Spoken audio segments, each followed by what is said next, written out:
पांडवों के वनवास की अवधि पूरी होने को ही थी। 12 बरस समाप्त होने में कुछ ही दिन शेष रह गए थे। उन्हीं दिनों एक निर्धन ब्राह्मण की सहायता करते हुए पांचों भाई जंगल में काफी दूर निकल आए। वे थके हुए थे, सो जरा सुस्ताने लगे। युधिष्ठिर नकुल से बोले, भैया जरा उस पेड़ पर चढ़कर देखो तो सही कि कहीं कोई जलाशय या नदी दिखाई दे रही है। नकुल ने पेड़ पर चढ़कर देखा और उतरकर कहा कि कुछ दूरी पर ऐसे पौधे दिखाई दे रहे हैं जो पानी के नजदीक ही उगते हैं। आसपास कुछ बगुले भी बैठे हुए हैं, वहीं कहीं आसपास पानी अवश्य होनी चाहिए। युधिष्ठिर ने कहा कि जाकर देखो और पानी मिले तो ले आओ।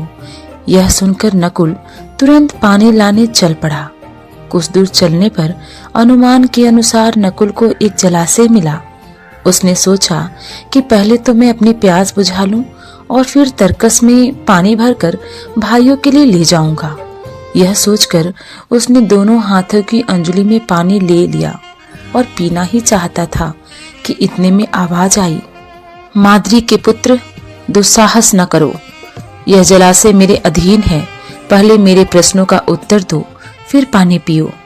नकुल को प्यास इतनी तेज लगी थी कि उस वाणी की परवाह न करके उसने अंजलि से पानी पी लिया। पानी पीकर किनारे पर चढ़ते ही उसे कुछ चक्कर सा आया और वह गिर पड़ा। बड़ी देर तक नकुल के न लौटने पर युधिष्ठिर चिंतित हो गए और उन्होंने सहदेव को भेजा। सहदेव जलाशय के नजदीक पहुंचा तो नकुल को जमीन पर पड़ा हुआ देखा, पर उसे भी प्यास इतनी तेज लगी थी कि वह कुछ ज्यादा सोच न सका। वह पानी पीने को ही था कि पहले जैसी वाणी उसे भी सुनाई दी। उसने वाणी की चेतावनी पर ध्यान न देते हुए पानी पी लिया और किनारे पर चढ़ते चढ़ते वह अचेत होकर नकुल के पास ही गिर पड़ा। जब सहदेव भी बहुत देर तक नहीं लौटा तो युधिष्ठिर घबराकर अर्जुन से बोले, जाकर देखो तो उनके साथ कोई दुर्घटना तो नहीं हो गई। अर्जुन बड़ी तेजी से चला। तालाब के किनारे पर दोनों भाइयों को उसने मृत पड़े हुए देखा तो वह चौंक उठा।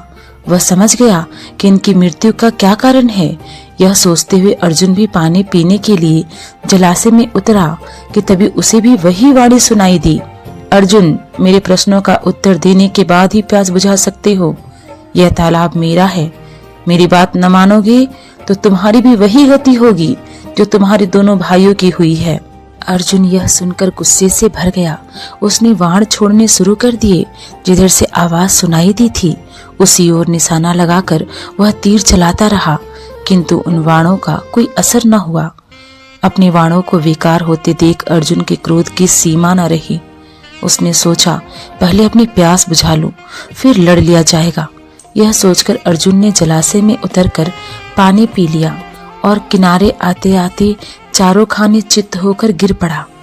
उधर बाट जोहते जोहते युधिष्ठिर बड़े व्याकुल हो उठे। भीमसेन से चिंतित स्वर में बोले, भैया भीमसेन, देखो तो अर्जुन भी नहीं लौटा। जरा तुम ही जाकर तलाश करो कि तीनों भाइयों को क्या हो गया है। युधिष्ठिर की आज्ञा मानकर भीमसेन तेजी से जलाशय की ओर बढ़ा।